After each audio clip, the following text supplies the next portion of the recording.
Welcome, everybody. I am Allison Lafferlita. I am the Executive Director for the Nonprofit Resource Hub. Very happy to have you here with us today. We have a special guest who is hailing all the way from Israel. Welcome, Sean.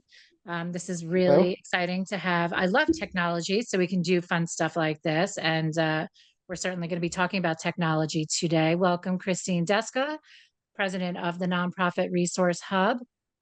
We're really happy to have both of you here today with us to talk about the affordable software that's available to our nonprofits.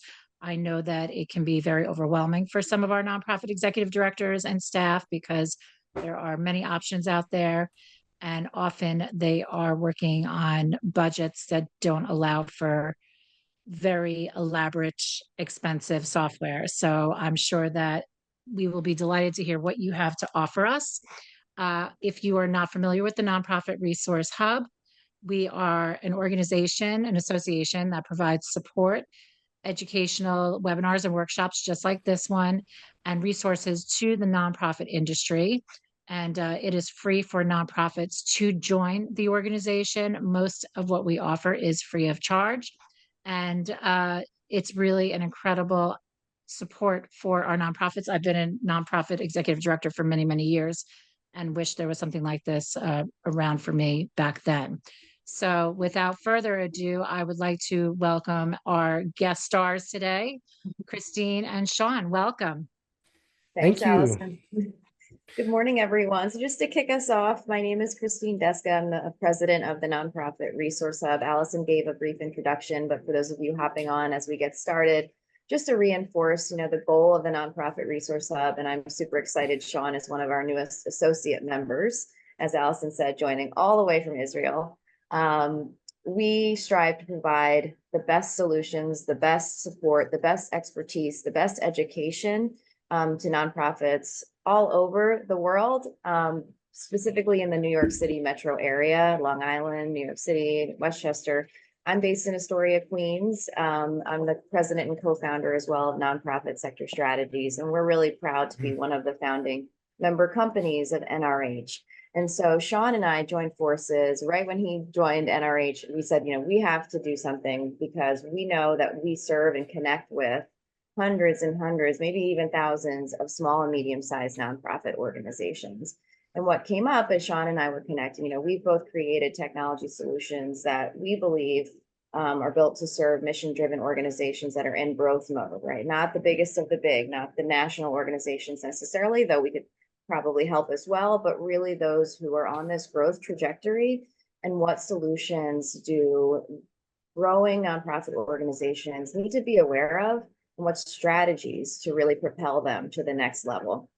So before we dig into this conversation, something Sean and I are both passionate about, because we know that the needs of small nonprofits are just like businesses, except they are additionally capacity strained. If those of you are listening, you're like, yeah, what about the capacity? Who's doing the work, right? And then you could couple that with the budgetary constraints. You have different challenges, unique challenges. And now, because of technology, there are unique solutions coming onto the market that can help you grow. So before we dig in, I want to give Sean a couple minutes. As I said, Sean Littman joining us from Israel. He's one of our newest associate members. We love technology to be able to do this and all work together across the world. But Sean, tell us a bit about yourself, your background. You've been in the software development space for quite some time, so you're bringing a lot to the table. And I know that our NRH audience is excited to find out who you are. Well, thank you so much. That was a wonderful introduction. It's always fun to be on the other side of the microphone for a change, because I am a podcast host. I am a podcast producer. I've been doing all that kind of stuff before. It was cool. But a little bit, yeah, I know. A little bit about me. So my background is actually in marketing, is sales marketing and disrupting markets. And I've been in the digital marketing space for about 10 years now. I got into it because I worked for somebody doing sales and he sucked at what he did. And I'm going to be very blunt about that. And I was just like, this is stupid. And you'll see there's a pattern to how everything I do, and stemming from this is that he wasn't very good at what he did, but and I was hired to sell his products and sell his marketing services. And I realized that, people trust and people buy from people. And if I don't understand what you're doing, how am I supposed to sell it? So I learned how to get into digital market. I learned how to I figured all this stuff out, and I started doing Facebook ads just like everybody else. And slowly but surely, we built our agency. We've had several iterations of our agency, and we built several other companies in the interim. I actually had another company that was the Jewish version of the not.com. We built this massive website called gosimcha.com, because simcha in Hebrew means happy and associated with weddings and events. And the goal was to have an exit strategy to sell to the not. And we are getting people from all over there. So we like to disrupt markets. It grew, and then Corona killed it. So then we had several other iterations of our agency, and it turned in, about 6 years ago, we morphed into nonprofits because we saw a hole in the nonprofit space with Google for Nonprofits. And for everybody who's listening, you probably all know about the Google grant. Google offers you $10,000 a month in search ad credits for your organization, plus several other perks and tricks. And people were getting the grants, but they weren't maximizing it, because most of these people are not marketers. They don't understand search ads. They don't understand anything. So we came along and said, hey, let's help you maximize your grants. And a lot of people at the time, and a lot of bigger agencies, they don't focus on Google grants. They kind of look at it as like, oh, you have it, we'll manage it, we'll charge you a few bucks a month, and we'll get you some traffic. But we're like, no, that's stupid too. Let's actually make this work for you. So as marketers, we created several different like systems that worked based on driving traffic, building automations, following up with emails, and turning these people who are coming in with your Google grant into strong monthly givers. And it kept working, and we kept scaling. And around that same time, I mean, as a full turnkey agency, we also did a lot of fundraising campaigns, capital campaigns, and other things like that. And we were subservient to the crowdfunding platforms that didn't like marketers. And we were also subservient to our clients' email marketing systems, donor management systems, and automation tools, which didn't like marketers. And as I've been saying, we sat down, we're like, this is really stupid. Why doesn't anybody like marketers? And so we're like, okay, let's figure out a solution to do this. And after seeing what everybody else was doing, because we worked with all the other tools, we realized that most of these systems, all these big box systems, and even the free ones that have all the bells and whistles, they just have some of the bells and a few of the whistles. And we're still didn't focus on marketing, still didn't have marketing as a focal point too.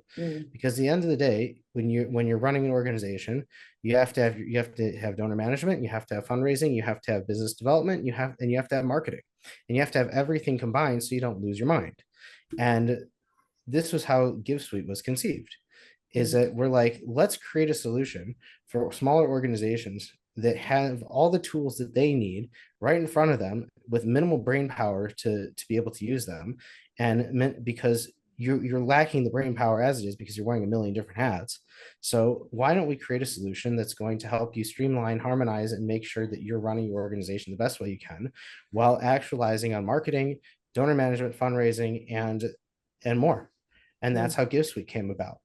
And GiveSuite was built with the intention of, for small and medium-sized organizations who are looking to scale, who aren't necessarily in the situation to say, let's use Salesforce, or let's use HubSpot, or Blackbaud, or let's use Bloomerang, because it costs an arm and a leg. Even though they say they're going to work with you on certain things, but it's everything's an upsell. I literally just saw a post today that someone was looking for, an auction platform, and they're like, well, I use Bloomerang, but they charge you an extra $700 to use QGive's auction platform. And I was just like, that's silly. Like, you don't have any, you're skint as it is. So that's what we did. We came about this. We came here, and we're constantly evolving this, because we're constantly talking to people, learning what the audience wants, learning what people want. That's the best way to go about product development. And we're still growing this. And part of what GiveSuite is as well is an entry point to our agency too, because people sign up, people work with us, use the system, and then we help them with other things. Because the reason I got into nonprofits is I just love helping people. I genuinely love helping people, and I found that this is not only the best way to help people, but make money at the same time. Yeah. So that's me. It's a beautiful thing, you know, when you can look at the folks that you're privileged to serve and really connect with their missions and see the impact that they're creating around the world. And yes, greetings from India. Someone's joining us from India. You know, Sean, what resonates with me from what you've said is, you know, many of the nonprofits, many members, nonprofit partners actually of NRH often refer to themselves as the best kept secret. And Allison and I, our executive director, we always say, we don't want you to be the best kept secret. And when we think that's because, and pretty much know at this juncture that many of the smaller nonprofits that we serve aren't able to carve out that marketing capacity. And you really hit the nail on the head when you're creating GiveSuite to ensure that marketing is a vital component of what you're offering. You know, in addition, when we think of nonprofits, we always reinforce, and I know one of our founding member companies, Serini and Associates, founded by Ken Serini, he will always say a nonprofit is a business. It's just that your revenue must go toward your social mission. So we at NRH are really striving to make sure that you can get access to all of the expertise that you need at whatever stage of growth you're at. So as Sean mentioned, not every nonprofit or many nonprofits will not be a good fit for one of the big box solutions. So what else is out there, and how can we start to shine a light on some of the alternatives to really grow your organization, especially if you're going from sort of a working board to formalizing your organization? You know, what tools do you really need to think about? So my second question for Sean is, when it relates to mission-driven organizations, you said 6 years ago, you shifted in to really focus and support mission-driven organizations. What do those organizations need to consider as they evaluate all the software solutions out there? Because it can be quite overwhelming. So how do you start to sort of counsel a nonprofit that's growing around their strategy? So that's a really good question. And you know, a lot of people, they get swayed by the free systems like GiveButter or Zephy, or you know, there's several others out there that are free. But just because it's free doesn't mean it's great. And so you have to do your research and stop and think for a moment. Okay, this is free, but as my friend Sarah Epting says, about, she's a Salesforce nonprofit hub consultant, says Salesforce for nonprofits is free like a puppy. So all these systems, they're free, like the free one, they're free like a puppy. Anyone So that has a kid that's asked for a puppy can relate to that. you got it. So you have to stop and think about it for a second. It's like, okay, so you get this for free, but what's the trade-off? So the trade-off on the free stuff is they're charging you through the nose for they're taking a percentage of your donations processed, which is anywhere between 3 and 4.5%. I know with Fundraise Up, everyone's talking about Fundraise Up and getting super excited about their form, but they charge about 4.5% just to use the platform, not including what you're paying to Stripe, if you're using Stripe. So you're probably paying, let's say with Fundraise Up, a total of close to 7.5%, 8%. That's just after losing. And I had a call last night with somebody who's actually about to hop on with GiveSuite, because he didn't realize that how much Fundraise Up was actually taking from him until he started making getting big six-figure donations. And he's like, oh man. I was like, you got it. That 7% looks larger. Yeah. And so when you're analyzing the different free tools out there in the free softwares, because every software company has either free or discounted offers for nonprofits. Some of them are good, some of them are bad. And so like with the free like CRMs and these type of things, you're still limited to how your contacts, you're still limited to actions, you're limited to different things that you can do, users, how many people can actually access your account. So if you're a small organization that has like 5 people in it and you want to go with the free tier, you're still limited, because you're once you hit that threshold, you're gonna have to pay. And it's like the same thing with like MailChimp offers, or Constant Contact or Active Campaign, these email marketing providers, they offer discounts for nonprofits, but you're still limited to actions. You're still limited to emails. You're still limited to functionalities, because they want you to pay. And so when it comes to analyzing what donor management system I want to use, you have to take a look and see what are they offering. Yes, they're going to work within your budget, but what are the, what are the add-ons? I had somebody tell me, okay, we love what you're doing, but we're going to go with Bloomerang because Bloomerang gave a better presentation. Okay, fine. So you win some, you lose some. But then I said to him, I said, enjoy, have a nice time. Looking forward to hearing from you in a couple months, because you're going to see all the different add-ons that they're going to come with Bloomerang. And it's the same thing with Salesforce. It's the same thing with HubSpot. You can get in with these things and get the deals, but the add-ons are what's going to cost you. You want to step outside of the box. Okay, that's going to cost you another $10,000. And then you have to say, do I have another $10,000 to invest in stepping outside of the box? Or do I want to see what other solutions are there for me to be able to customize for myself that work within my box? Yeah. And I had a call with somebody, a very close friend of mine who used to be a client, and her organization, her background is in systems management and database. Yes, Salesforce consultants do cost a lot of money. That was one of the comments. And she said that, they realized that taking monday.com and even though she knows Monday's a task management tool, and she said even though she knew that Monday was a task management system by default, customizing it, to having a developer come in and customizing it for their liking, not only was significantly cheaper than going with one of these out of the box systems that might not have been a good fit for them, but also they own their stuff, so they don't have to be reliant on a developer when they move, or if they move off of it. So these are other things to consider, is that who owns your stuff, who owns your assets. And I know with a lot of these companies, if you leave them, they shut you out completely, and then they charge you a fortune to come back. I had this with somebody, is that they left one company, they shut them out, and then he begged and pleaded for them. He wanted to use them for something else in conjunction with us, and he had to beg on his knees to get them to let him back in. Yeah, I really hope we see a shift soon, particularly for products serving the nonprofit space. And I think we're starting to see that in terms of more transparency. I mean, no one likes to be nickel and dime. No one likes to be upcharged, yet these are still common practices across many tech solutions. And I think where you and I really came together was we both strive to provide very transparent offerings, really inclusive offerings. And really, in particular, we know that nonprofit leaders simply don't have the bandwidth to do as much strategic planning ahead of time.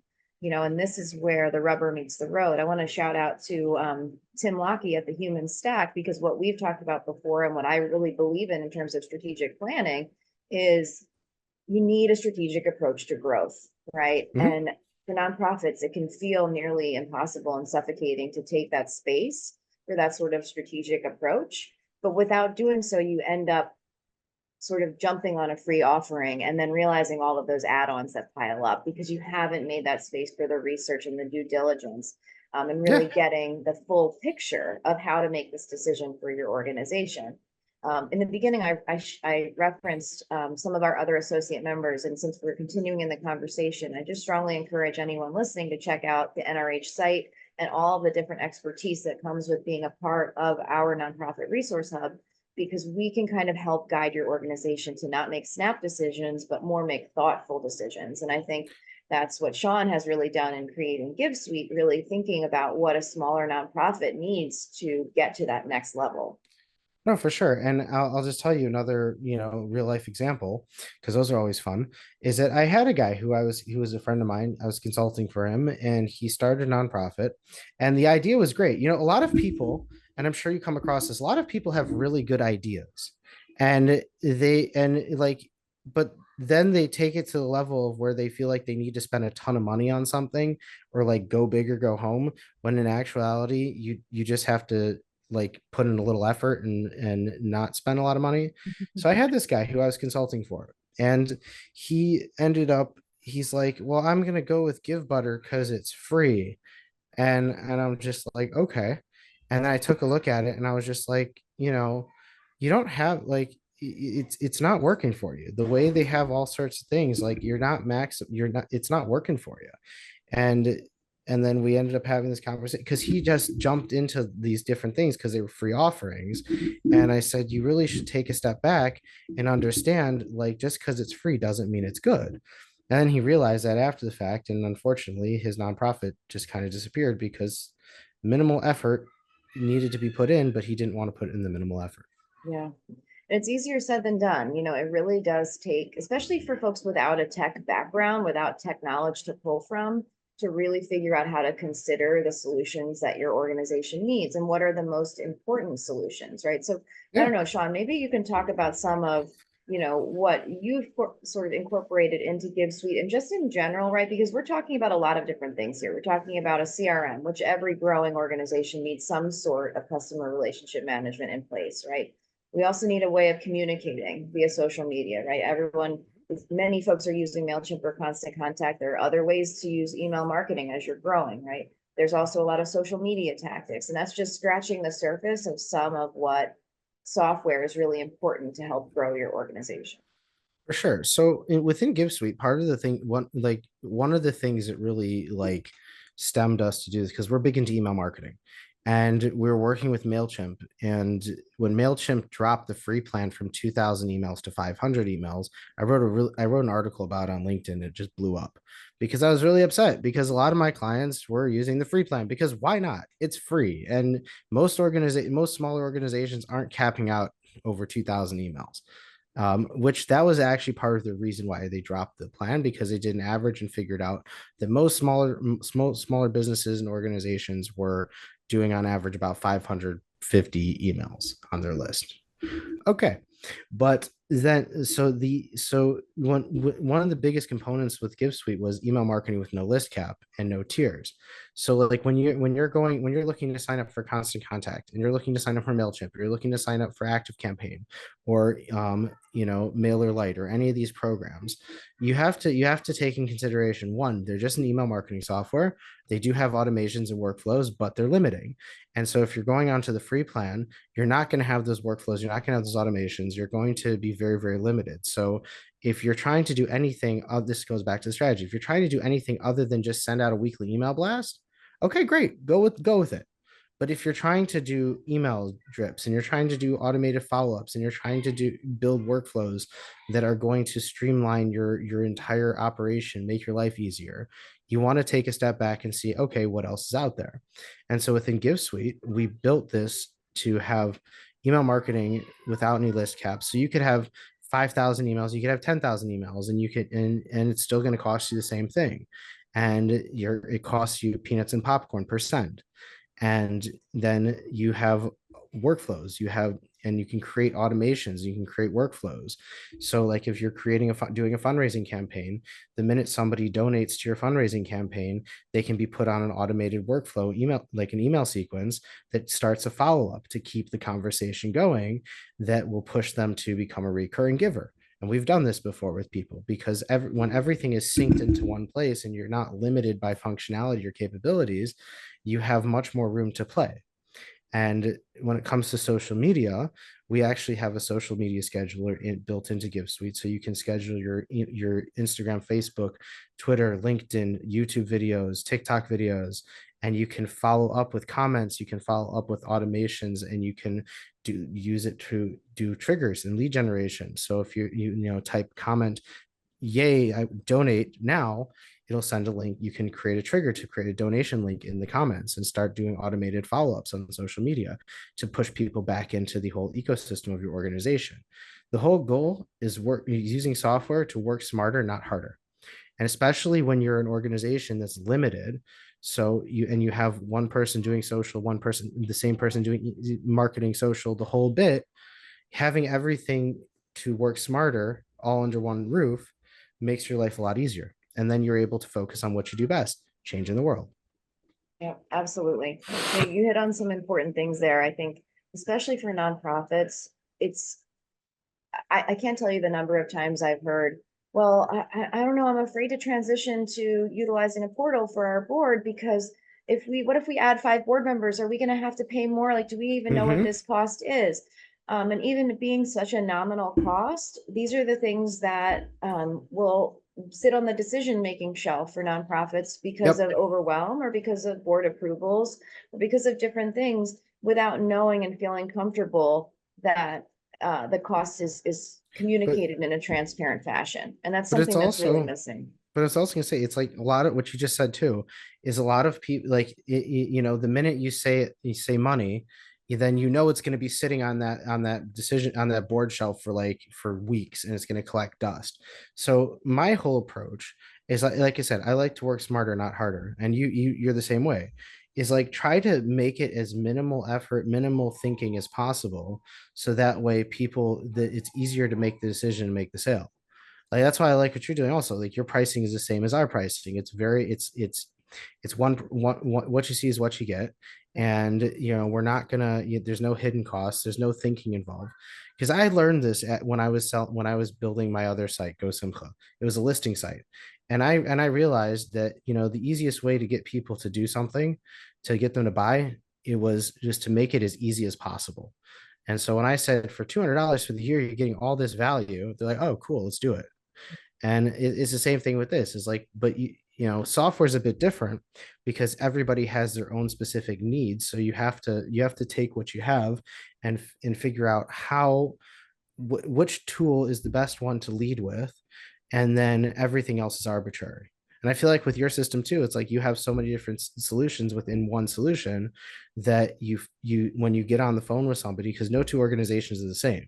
When you get on the phone with somebody, you figure out what their problem is and how can I solve that problem, and then everything else is arbitrary. Right. I mean, when you say smarter, not harder, I mean, it's all about getting that time back. If you can recover a significant number of staff hours, then what could that time be repurposed to do? Right. And when you talk about all of the ways GiveSuite approaches automation, I think that's Mm-hmm. something in particular for smaller nonprofits to really be thinking about, because without automation, the capacity strain will continue to build without Right. incorporating ways to automate your work. So I have a question about nonprofits who might be listening, who've already sort of gone down the path of a few different disparate solutions and are sort of feeling lost. I feel like that happens a lot. You sort of sign on, you feel like you're kind of stuck using something, and that's sort of what a lot of contracts. That's another thing we haven't discussed, sort of the contract Mm. approach to many of the solutions that are out there. And I'm seeing more sort of given that leeway of, very short time commitment up front, but many are still going the other way and requiring longer contracts, right? So we're trying to kind of open up the conversation here that there is a solution for every organization, but how do you approach finding it, right? Um, when you think about your organization's approach to technology, I feel like with small and medium-sized organizations, the response I often hear is, well, who's going to do that? Where do we even start? Yep. We have a couple ad hoc decisions were made over the years, and you're using three things, but we don't really have a strategic approach to our marketing efforts, right? Marketing can Right. be even a bad word among nonprofit organizations, which is still astounding to me, because without marketing, how does anyone know what you're doing, right? So this Yeah. all has to come Well, together. also marketing is a very gray area, and a lot of people don't understand what marketing is, and a lot of people don't understand what they think marketing and social media are the same thing. So if you put out a few posts on Instagram once a month and on your Facebook business page, it means you're doing marketing, but it couldn't be farther from the truth. So that's why also having strategy and understanding, even if you're a small organization, just taking the time to sit down, take a step back and see, okay, who am I, what are we doing, how are we doing this, and where are we going with this, and what are our goals. And you can take that same framework and implement that to anything, especially with your software, because at the end of the day, the software that you're using, the tools that you're using to run your organization are going to make or break the difference between building a shack and building a mansion. And if you're using tools that are not, if you're using a screwdriver to hammer in a nail, what the hell are you doing? Like so it's like you have to take that step back and you have to think about it. And you have to just you have volunteer. Yeah, I get that a lot. So, we have some volunteers. It's like, yay, good for you, you have volunteers. Okay, put them to work. Like they're volunteering for a reason. See what they can do with you.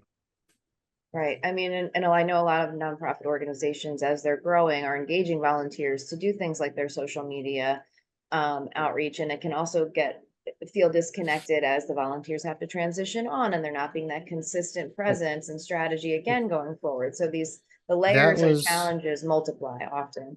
Well, that was one of the beautiful things about what we're doing with GiveSuite is part of, like I said, I like to call it idiot proof.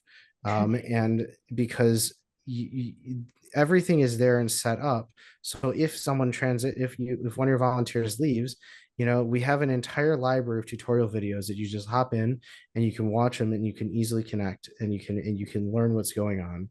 And there's minimal like turnover on that aspect. So if someone leaves the organization, someone can hop back in and pick up where they're going. With a lot of these other softwares I've seen, especially again, because we've used them as part of the agency that comes on board, is that there's a learning curve.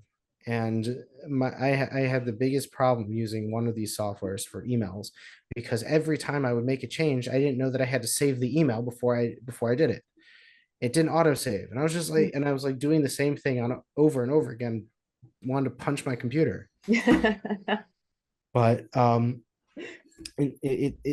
your question, it's really, you have to know what you want to be doing. You have to sit down, understand exactly what your goals are, and then you're able to create a better strategy on how to scale and do this Yeah. stuff.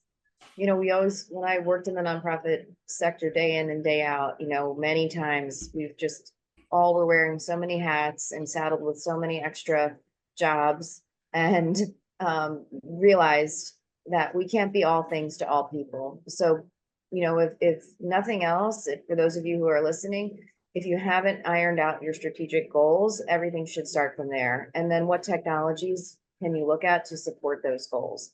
But where the rubber often meets the road with nonprofits in particular, right, is fundraising strategy. Mm-hmm. So let's talk a little bit about sort of donor management solutions, donor engagement. What are you seeing in terms of whether it's the folks you've helped through GiveSuite or just in general in terms of what a mission-driven organization should really be looking for as they approach how to decide what donor management solution could be right for them? Well, first of all, they have to, if you don't have any donors, then you have to figure out what the best and ideal solution is going to be to start with. Because if you're just starting off and you don't have any donors, or everybody's all over the place, you have to figure out what's the easiest way to get everything up and running all in one place that is going to, that I'm gonna be able to take a look and see what's going on and manage the money that's coming in. And so that's number one. In terms of donor management solutions, like I said, there's a lot of them out there. They all pretty much do the same thing. Some of them have a few more bells and whistles than the other ones, but from my experience, they pretty much do the same thing. They just cost more. And the key with it all is automation. Because because the whole goal should be, the minute somebody makes a donation to you, not only do they get an email saying thank you so much for your donation, we truly appreciate your gift, and it was a pleasure to serve you, kind of thing, but they should be kicked into an email sequence or a follow-up sequence to be able to continue the conversation. Because most organizations, they don't look at their donors unless they need them. And you have to come out of the mindset that everybody's here to give you money and everybody loves you, because nobody loves you, nobody cares about you unless you care about them. So, and this is all about, goes back to the marketing side too. And you have to be constantly top of mind with these people in order to really get the money. I've seen so many campaigns flop or miss their goals because they think that all my people love me. We're doing such great work, blah, blah, blah. And then it comes time for the campaign and everyone's just like, what have you done for me lately? And so if you should look at, when you're looking into software solutions, you should see what the don't what the workflows are like, what the automations are like in terms of email marketing, and everyone's starting to get into text messaging marketing now, SMS. I've been doing this for years because SMS is the only place you'll be able to hit them right where they actually pay attention. You have highest open rate, highest click rate, and highest conversion rate because people are always on their phones. Mm. And so you have to look into what these other solutions are offering in terms of this, because it's all about the work. It's all about the workflow. It's all about the continuous cycle of follow-up and conversation. Everything's all about conversation. And so a lot of these software solutions, they're not that great at it because that's not what they were built for. They were built for email blasts, and they were built Yeah. for, okay, do a few automations, pay more for this type of thing. And one of the things that, like I said, as with GiveSuite, is because we're marketers, we built this with a marketing mindset, is that this is like a no-brainer. It's like, of course there's automated workflows and reminders and follow-up sequences that are pre-built in there. All you have to do is plug in your copy and plug in your emails and connect it to what you're doing. Because we've seen time and time again that the more you're following up with people, the more it's like a seamless flow, the easier it is. You're going to get money. You're going to get recurring money, which that's what everybody wants, is recurring money. And when it comes time for your campaign, you tell them to jump. They say, how high? Because you've built that Nurture. rapport, Yep. you've stayed top of mind, you've continued the communication. And many organizations are a little bit behind in terms of automating a lot Yes. of that communication, right? Yes. And that's a big thing, is that you have to really take a look into some of these systems and see what, like I said, what their automations are like, what their tiered pricing for automations are like, and what their actions are like, what type of actions and workflows you're able to utilize with them, because some of them end up turning into a lot of money. And obviously you want to be able to maximize the marketing as best as you can, but most smaller organizations don't have someone who understands automations so well, or understands building workflows, or understands creating funnels, or these type of things. They just know Facebook post good, Instagram post, let's make real, TikTok, yay. And again, not to knock people, but like this No, is yeah. this is where the extent of a lot of smaller organizations on their marketing. Some of them do it really, really well, because you have when you start to get creative with it. But the majority of people, and you've probably seen it, don't really know, and then therefore they don't make the priority to learn, and therefore they don't make the time to implement, and then they're left in the dust. Yeah, and so I mean, it's very common throughout the nonprofit space, because so many folks who start organizations start with a passion for a particular mission, start with such commitment to alleviating challenges for the folks that they're serving, for making a change in the world, whatever that might be, and then realize, oh my goodness, I'm running a business here, and I need to actually lean into so much technology, or I'm going to be left behind. When it comes to metrics and the different, we all, of course, want to get to recurring donations. I like how you reference, well, what if you don't even have any donors? I mean, we do have a lot of startup nonprofits that are part of NRH. I'm also really involved at the Queens Chamber of Commerce and the Queensborough President's Office here in New York City, and over 400 nonprofits are part of that network, many newer starting up, and you don't even have donors. I mean, where do you start in terms of defining the metrics that are most important in your donor management strategy? And I guess, and how does GiveSuite support that? Because that's where this feeling of overwhelmed comes into play for a lot of organizations. Well, we could track hundreds of metrics, but how can we start to make that more tangible? Well, As an approach? it's about audience segmentation. It's about creating tags around your people, and creating segments around the types of people that are in your database. So you can create, you can go, part of what we have in our system is you're able to see all the campaigns that people have given to, and how much they've given, and where, so you can go in and classify these types of donors as major givers, or recurring givers, or one-time givers, or whatever you want. You can pretty much tag them and put them in categories, whatever you want. But the biggest thing, and metrics and numbers and buzzwords and everything like that, it really comes down to segmentation, and creating the right audiences, and knowing how to speak to those types of people. I was just having this conversation with a client of ours today. We're taking he's running this huge campaign. He's close to nearly $1 million right now. And we're going to take it to another level by doing lots of email marketing. So, but he's running micro campaigns within a larger campaign. So the goal is to segment each one of these micro campaigns out, and then run email sequences talking about you gave to this campaign. We're really grateful for what you gave to the soldiers on this campaign. Check out what the other check out one of these other campaigns. We're kind of like cross promote, but when you have it segmented out like that, you're able to see like who gave what, how much they gave, where they're holding, and then you can speak to them differently. Major givers, people who gave you, 6 figures, you're not going to speak to them like they gave the same way the guy gave you $10. You're just not going to do that. So that's really the key to the donor management strategy is knowing who your people are, knowing how to communicate with them, and then putting them into segments and putting them into lists that you can market to them accordingly. And that's what the whole beauty of GiveSuite and tags and segmentation and these type of things.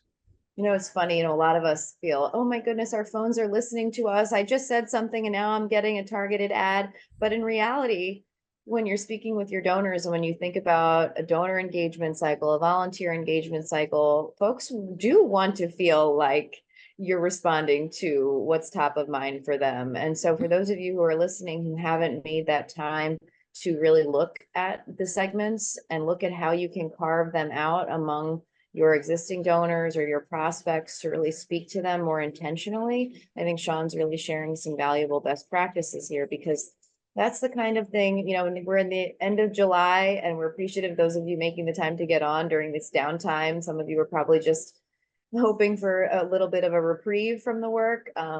But this is the time perhaps to catch up. And I know we're getting a lot of requests for information as boards are kind of on hiatus for the summer. How can we regroup and streamline all of that? All of our board development work and board engagement work in the same way. So perhaps now is a good time for those of you who have a chance to listen, to take a look at your overall, lists and see where are you missing out on that important segmentation, which could then lead you to consider the automation you may not be taking advantage of given a solution you're already using. Or if you learn more about GiveSuite and you want to take a peek at some of the automation that Sean and his team offer, it's probably worth learning more, because the goal is you have to save time and be more efficient to grow, right? Especially if you're a smaller team and you're a development director who's also saddled with all of the marketing of your organization. I mean, it's quite daunting. Yeah, no, 100%. 100%. And it's really just about but it's still understanding your organization, what your organization's needs are, and how to go and how to like capitalize on it.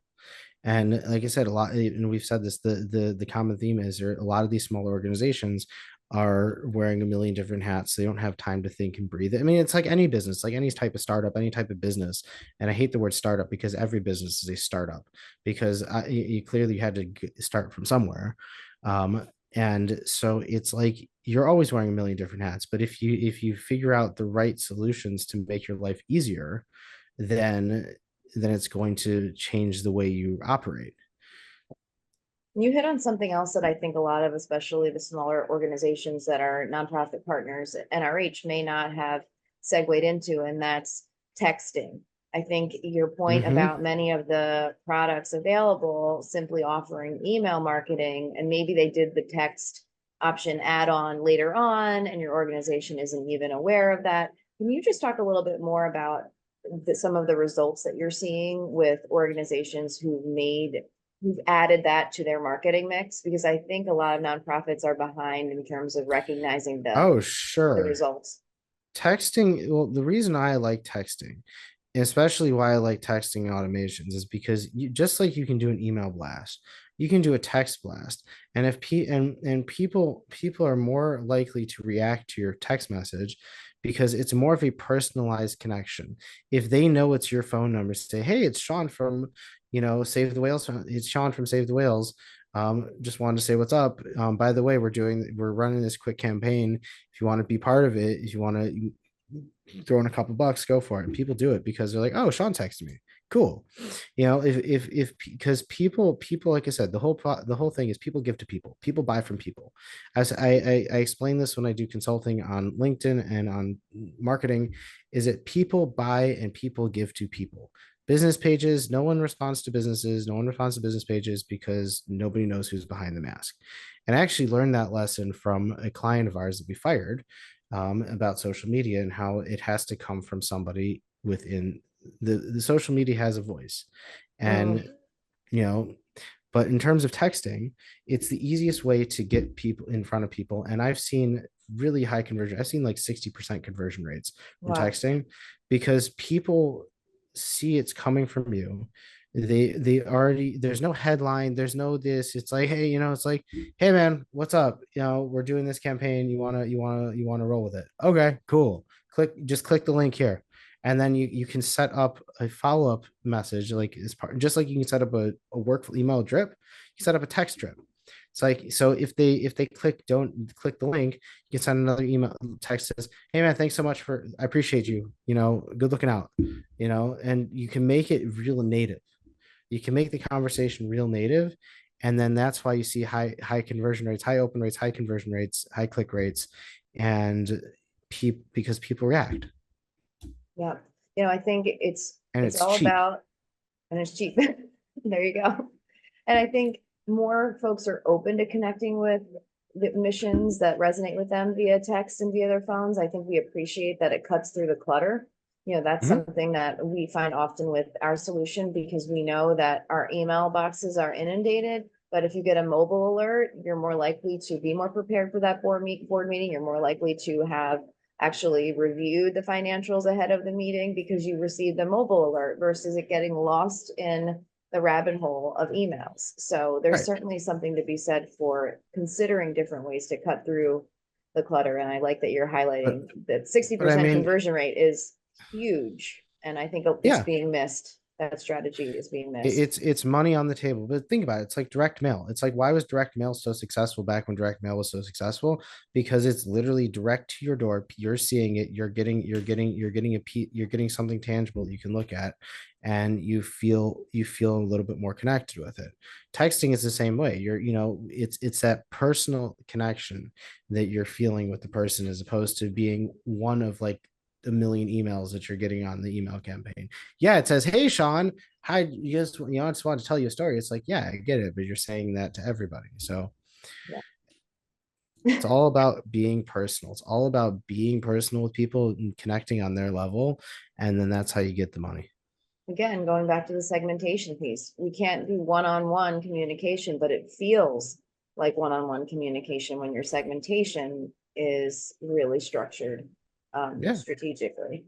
So we've got about 12 minutes left here. I want to just encourage anyone listening to throw a question into the Q&A. I want to give Sean a couple of moments to share what his takeaways would be for this conversation. I know for me, when I think about strategic planning, it all starts there. And I just can't emphasize enough that when you think about the technology strategy of your organization, it really should be its own strategy that supports your strategic goals. So that's what I want to leave you all with, because I feel that a lot of nonprofits become too overwhelmed to take the space to focus on this strategic part of how their organization needs to grow.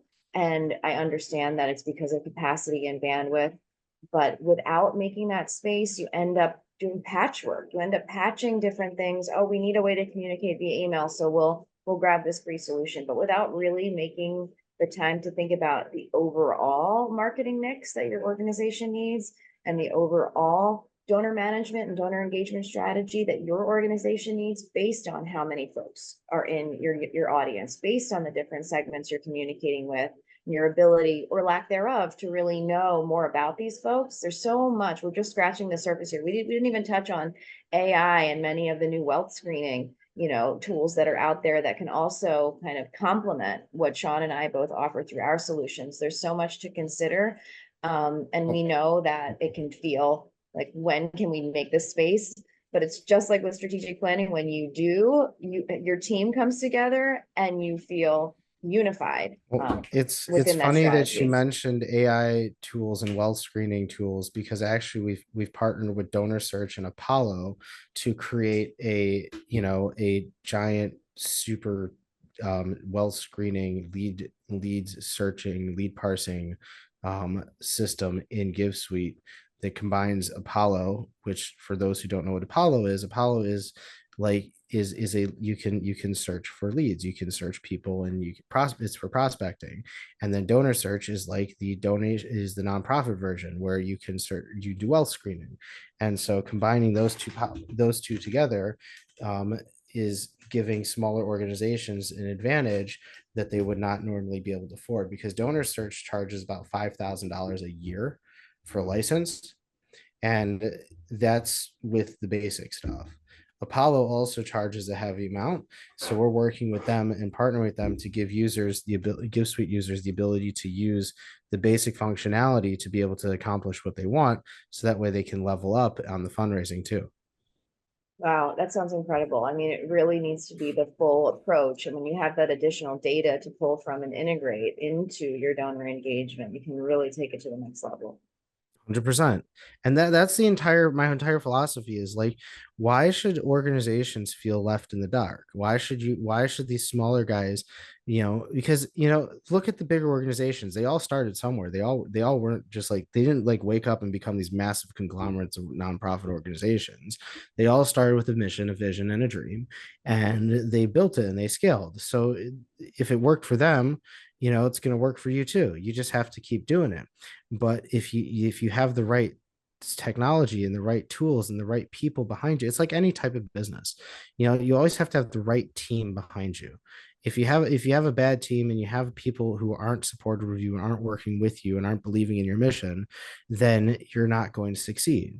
But if you have people who are with you and you're using the right software and people are advising you in the right ways, then you're going to succeed. And it's very, very, very common for a lot of organizations to get overwhelmed and get fatigued and not have the right people in their corner because everyone's looking out for themselves, and then you end up flopping. Yeah. Well, Sean, I really want to thank you for your time. I want to see if Allison has any closing remarks. And before she comes back, hey, Allison, I'm sure I'm saying what you will reinforce in that. I hope those of you who are learning about Nonprofit Resource Hub for the first time will take a moment to check out all of the great resources on our site. We appreciate you listening in today. Sean, this is a pleasure because this is our first time having a conversation together, and I'm sure it'll be the first of many now that you're an official associate member of the Nonprofit Resource Hub. So welcome again. And Allison, I'll turn it over to you. Thank you both so much. I'm sure that we're going to have a lot of follow-up questions for both of you. So I do encourage everybody to please send me an email. You can send it to info@nonprofitresourcehub.org, or you can email Christine or Sean directly if you'd like. If you do have follow-up questions, this is just the tip of the iceberg. I think that there's a lot more that you could share to help educate our nonprofits out there in terms of the appropriate software that works for them and that works within their budget. You brought up a lot of great points. I will certainly be following up with you. And I really want to thank the two of you for your time today. It was really interesting to learn about it. And again, I just think we're just hitting the tip of this iceberg, and maybe we should do a part two. I'm totally down for part two. So much more to say. There really is. And there's a lot more to educate on. So I think it's important for our nonprofits to truly understand what they're getting into, because there were so many great points made today. But I do want to thank you both. Again, I want to thank everybody for attending. We were live streaming on Facebook as well today, and we had quite a few people watching from there. So there will be a recording of this available if you missed it or had to drop off. So we'll be sharing that with everybody as well. And, if you have any questions for Christine or Sean, please do not hesitate to reach out. They are both here to help you. And so is the Nonprofit Resource Hub. But thank you so, so much to both of you. And I look forward to part two. Amazing. Likewise. Thank you so much. Have a great one. Thank you, guys. Bye-bye. Bye now.